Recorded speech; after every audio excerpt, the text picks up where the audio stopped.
Talking about that, this man said that he does things for my son.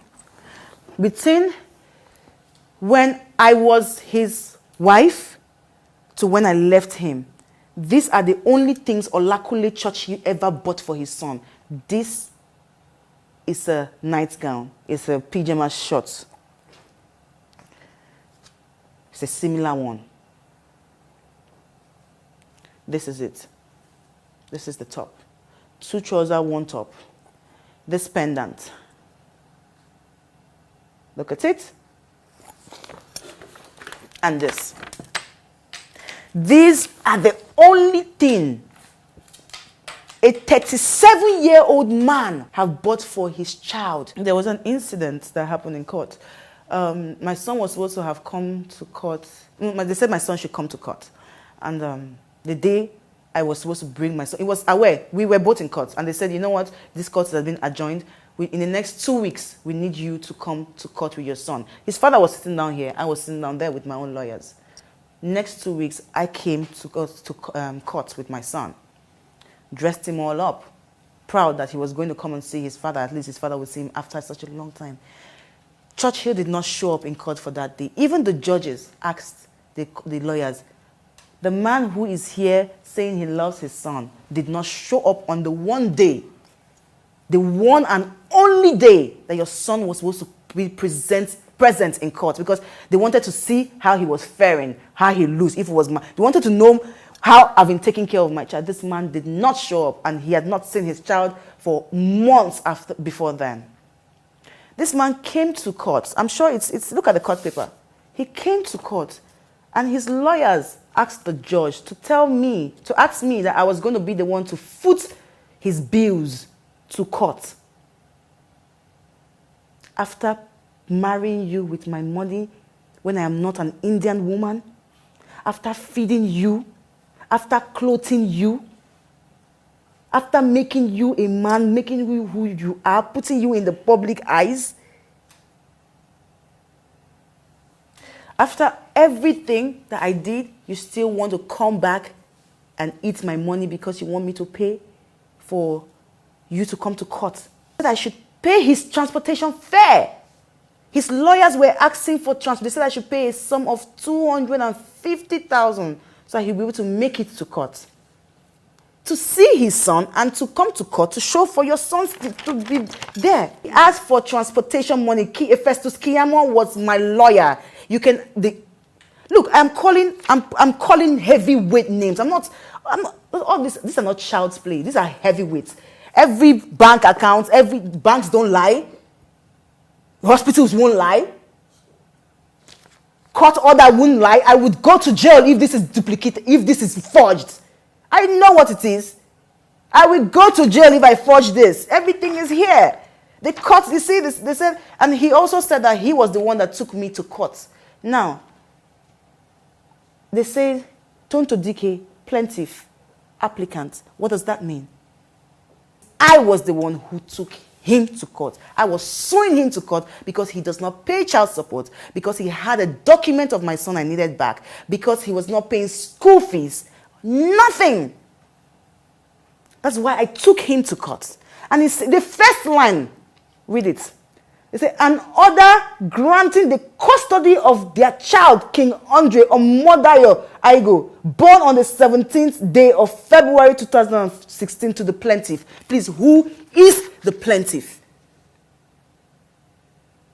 Tonto dikeh is the plaintiff. My son, I was awarded custody of my son. This man, if you go through these documents, this man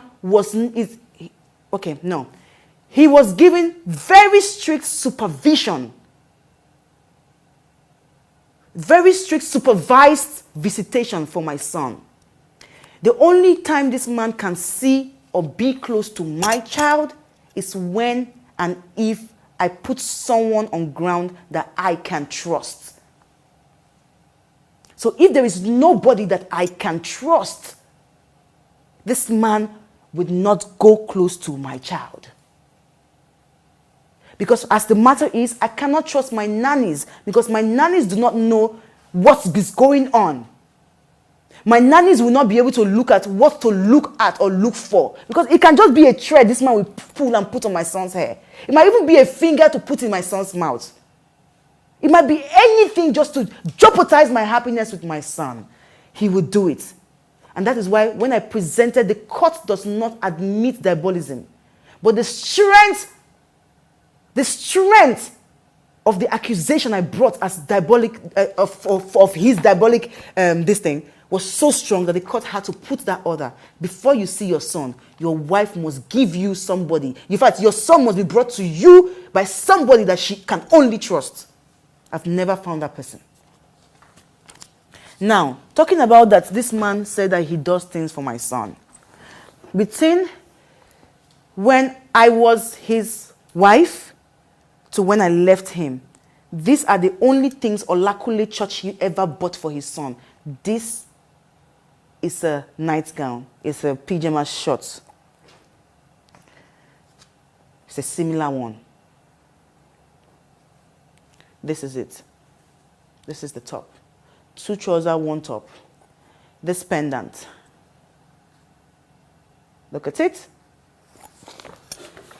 And this. These are the only thing a 37-year-old man have bought for his child from birth to date. And Olakule Churchill, I'm putting it to you. If you have any other receipts of anything that you say that you've bought for your son, bring it out. And you better be sure that those things are with me. You better be sure that those things are with your son. Because he lied that he bought my son a car when I left him, just to show people that, oh, I get money. You said you bought your son a car. What was that car again? I think it was, I can't remember, but it was GLC, something like, GMC. Yes, the GMC. You say you bought your son a GMC. There's no GMC anywhere. You use your fraud money to buy cars so you can ship your money into Nigeria, sell the car, and you got your money. You say you bought my son a car? Well, I live with my son. I see my son every day of his life. To the pin in his hair, to, he's not a girl, so he doesn't have a pin on his hair. But whatever. From his head to his toe, I am responsible for my son. I cater for that boy. And I don't disturb you for money because, you see, the truth is that some people have asked me, oh, why don't you take him back to court because he's not paying child support? The truth is I want to be selfish. With my son, I'm very selfish. If this man starts to pay child support on a regular basis, he would have access to my child. So for him to not pay gives me the leverage to change my son's name to what I want, because I am now the father and the mother to my son. And it's okay, like I told you, I've been broke before. I still get broke till today. Okay, so it's okay that you're broke and you cannot afford for your son. But then, can't you call your son? My son's birthday, he went and he wrote some emotional crap. Bullshit. I was sitting down, my best friend was with me throughout my party for my son. Nobody ever had a call from this man to say, let me wish my son a happy birthday. But you go on social media to chase the clouds, telling them that God is going to bring you and your son together. Who took your son away in the first place from you? Which woman born a woman on earth has the guts to keep away a child, a son for that matter, from a man who pays bills, who born you well as a woman? My son's name is Dikeh for now. It's not going to be Dikeh forever. I will get married, my son's name will change. If I'm changing my name tomorrow, it will change. It would never answer his father's name as long as I live on this earth and as long as you're not doing your duties, which is making my job very easy. Like I said, these are the only things he bought for his child. 1, 2, 3, set of nightgown. This is the pendant that this man said is 10,000 euro. Look at it. 10,000 euro for this. He said it in his last interview 3 days ago. He said he bought a one-of-a-kind necklace, bracelet, whatever bullshit he said. This is the 80,000 euro, something like that. Let me check the internet. I bought my son a diamond pendant, Kingandri, like with the 3 diamonds. You know, very expensive. And I got it for like, I think, 8,400 euro. This is it. This is it. And that.